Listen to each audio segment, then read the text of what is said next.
watching Daily News Live, presented by Citi.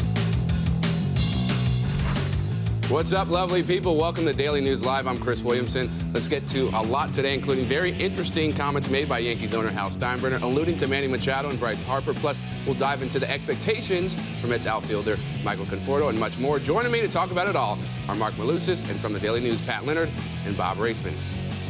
But first order of business are headlines. Money talks. Bombers owner Hal Steinbrenner giving Yankees fans false hope to land Machado or Harper. He told reporters Thursday, quote, "Fans should keep an open mind that I'm never done until I'm done." And that's not usually until opening day. This comes on the heels of a quite different position his manager took earlier in the week. Aaron Boone called the Yankees, quote, "a complete team who can compete for a world championship." So, with this being said, does this mean the Yanks might still be considering a Machado or a Harper, or is it just lip service for the fans? Well, you know what, Chris, I think first and foremost, I think Boone is sending the message that he's happy where the team is right now. And he looks at this team as being capable of winning a championship. Doesn't mean that the team can't be tweaked or altered, especially when you have the likes of a Manny Machado or Bryce Harper. I don't think the Yankees are intrigued in Harper at all. I think Machado they've been intrigued with in quite some time. I just don't think they're looking to meet what he is looking at in terms of a price tag of around $300 million. And I think Hal Steinbrenner has defended himself a little bit because I think people are surprised when you have those two caliber players out there that the Yankees aren't big players for them, but that was the Giancarlo Stanton move last offseason. But if the market should absolutely and completely collapse, I think that's what Hal Steinbrenner is talking about. I think Boone is basically saying, well, if this is the team that we go to battle with, I'm A-okay with it. Yeah, I really don't think he's ruled it out. I think if you look at what else he said that, you know, if they come to him with stuff during the offseason at any time, he takes a look at it and sees. But I think that the Yankees have switched the way they do business. They're more conscious with the bottom line now, and they're looking to buy their network, the Yes Network, back. That's a huge $2 billion expense for them.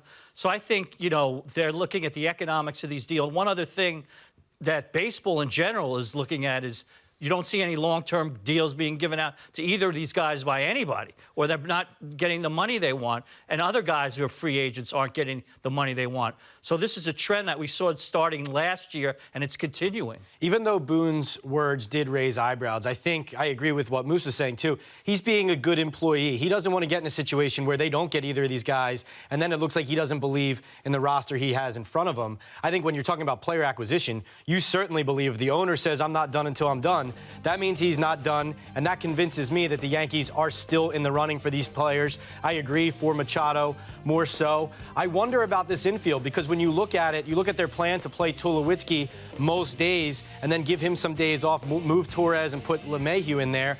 I don't know if Tulowitzki is going to be able to handle that workload, even in a platoon or not. I look at the names on paper, tells me that the Yankees can compete with that infield, but I don't know if the Yankees, as they get closer to here, to spring training and to playing games, whether they're going to have second thoughts, and maybe that tilts the scales to them going and getting Machado. Okay, so as the more time elapses and Harper and Machado stay unsigned, do you think it would be possible if Harper and Machado would take a 2-year, $70 million deal from the Yankees? Well, I honestly, I don't think they're signing Harper at all. I mean, Machado. So, I mean, like, because I don't think Harper is a Cashman guy. I don't think they have a place for him to play. They're not going to move him to first base. There's no room at the end in the outfield. So I don't think it's going to be Bryce Harper. For Machado, yeah, I think anything's possible. And that's what I mentioned before, Chris. If the deal comes back to them, if it's a favorable offer, if Machado says, all right, well, I'm not getting the money now, but I want to go to the place I've always dreamed of playing, I'll take a short-term deal and test free agency in a year or two once again and go out and put up historic numbers and see if I can get that mammoth contract a couple years from now. Yeah, I think that might be something that the Yankees are intrigued with. I don't think they're interested in giving a guy a 10-year, $300 million contract. I don't think that is in their business model, business structure right now. I agree with you there, but I think there's probably one owner out there, maybe two, that at the end of this whole process will come to meet their price. It could be in San Diego, where they're looking for a draw, you know. One of those guys would fit in there.